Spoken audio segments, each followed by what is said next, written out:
Good morning. We're here for the daily Bible study, continuing to read about the life of David and continuing to see that his life wasn't just a bed of roses. Here his son is taken over. David's gone on to exile, as we read yesterday, because Absalom, his son, is trying to kill him, take over the kingdom. So, verse 25, then the king instructed Zadok to take the ark of God back into the city if the Lord sees fit. Now this is David talking. He's been exiled from the kingdom. His son is on a rampage looking for him, trying to kill him. David's trying to take care of the Ark of the Covenant. He's on the run. So he said, if the Lord sees fit, he will bring me back to see the Ark and the tabernacle again. And then I love this statement. But if he is through with me, then let him do what seems best to him. I think in that moment, God is showing us the point in time when David said, you know what? If I'm supposed to come back here, I'll come back here. And if I'm not, I trust God. Let him see what seems best to him, speaking of God. That's a powerful statement. And you know, we have trouble giving up a particular job. Let's say we know that God has said it's time to move on. We don't want to give up that job. I've been at that job for 24 years. I have benefits. I have a retirement. I know what I'm doing at this job. I have reputation. I have power. I've got prestige at this job. And God says, give it up. And it's like, we don't, you know, what did David have to lose? Everything.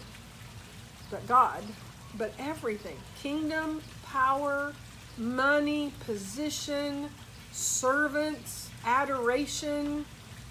And this is David saying, but if he's through with me, then let God do what he sees best with me. If I didn't say anything else today, that's enough out of today's reading. But it just shows that David was willing to lay his life down. If that's what God wanted, if that was God's plan, David was willing to do that.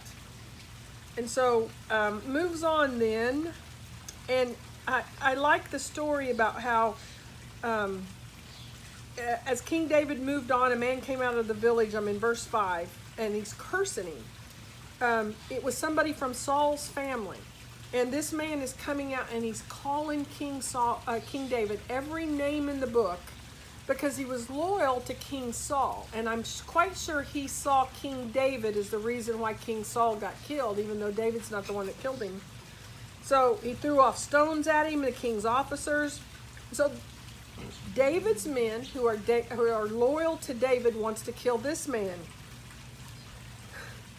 In fact, one of them says, why should this dead dog curse my lord the king? Let's go over and cut off his head. But King David powerfully said, no. Who asked your opinion? He's speaking to his own men. Who asked your opinion about what this man who's cursing me is doing?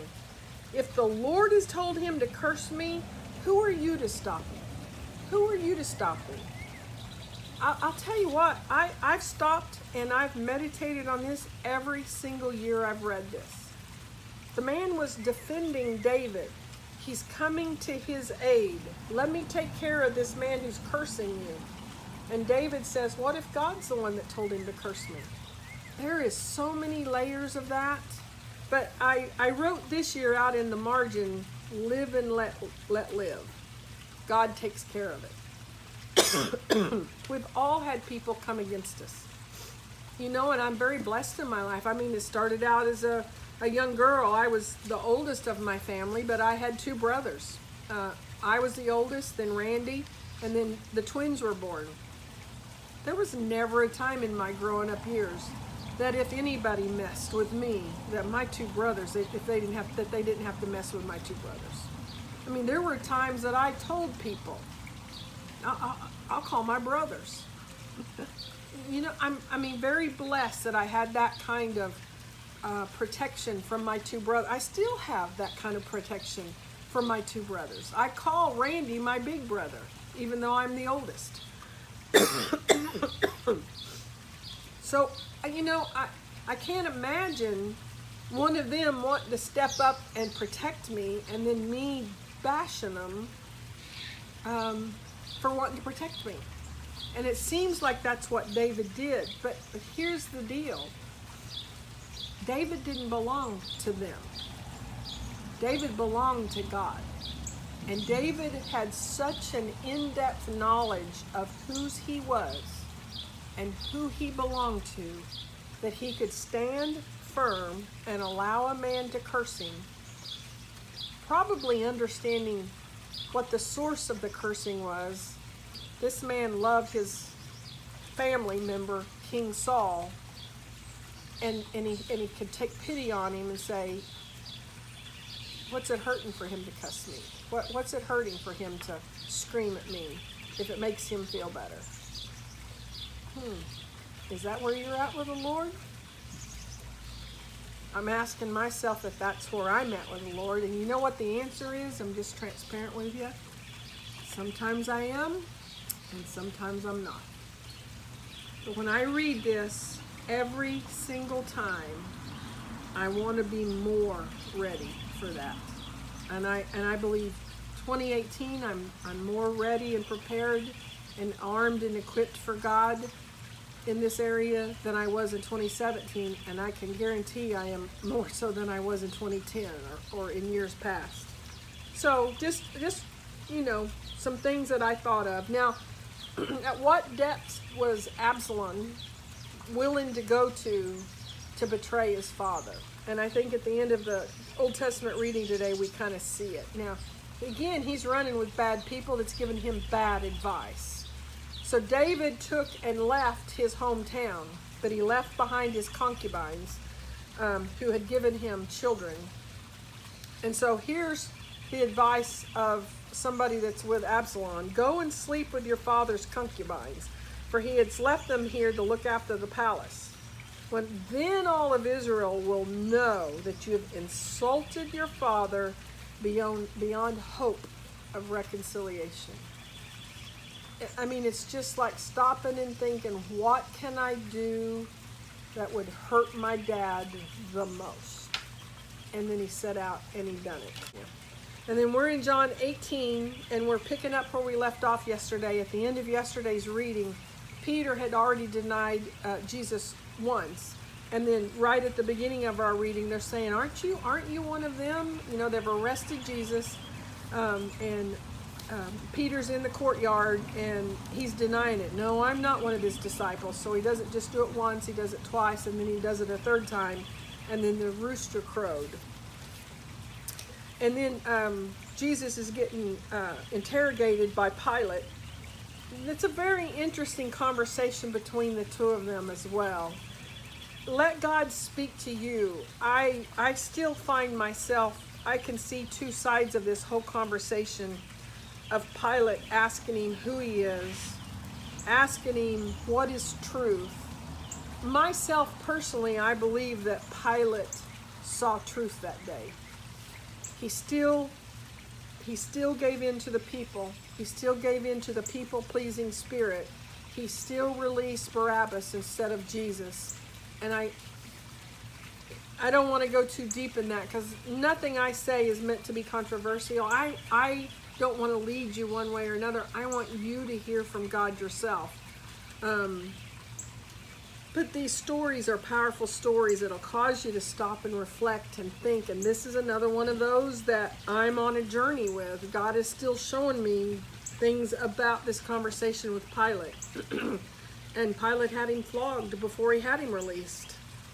And they went ahead and they mocked him. They put the robe on him. They put the crown of thorns on his head. They slapped him again. So this is the second time we got to read in this particular gospel about him being slapped. But Pilate says, I don't understand.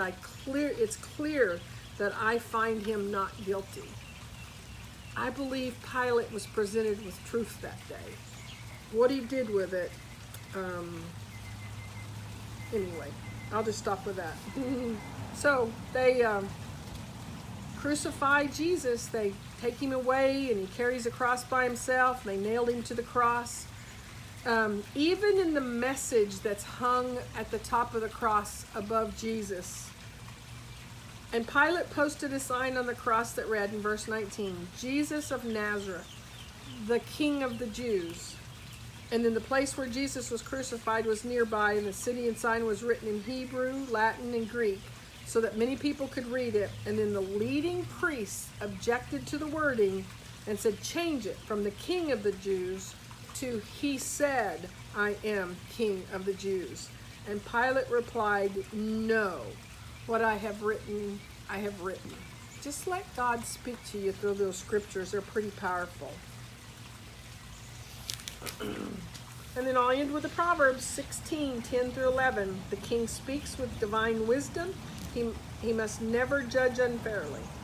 The Lord demands accurate scales and balances. He sets the standards for fairness. So no, it's not okay to take pencils home from work. No, it's not okay to tip the scales if you're in a organization that weighs things for their sales. It can be applied to anything. It's a specific example, but he's telling us to be truthful in all of our dealings. Truthful in all of our dealings. I love the Proverbs. There's 31 chapters, 30 chapters. 30 or 31 chapters. I've only said this a dozen times and now I'm doubting myself. One chapter for every day of the month. I know many people who read a chapter a day over and over and over again, because the Proverbs is the wisdom of God. It's Solomon, who was the wisest king in all of the earth, the wisest man to ever walk the earth, wrote the Proverbs for us, and it's God's wisdom written down, and there is 31. Kim checked it for me. Apologize that I slipped on that. But there's 31 Proverbs, so that's one for every day of the month on the months that have 31 days. So anyway, just encourage you to dig into those Proverbs. There's a lot of power there as well. So thank you for joining me today, and we'll talk tomorrow.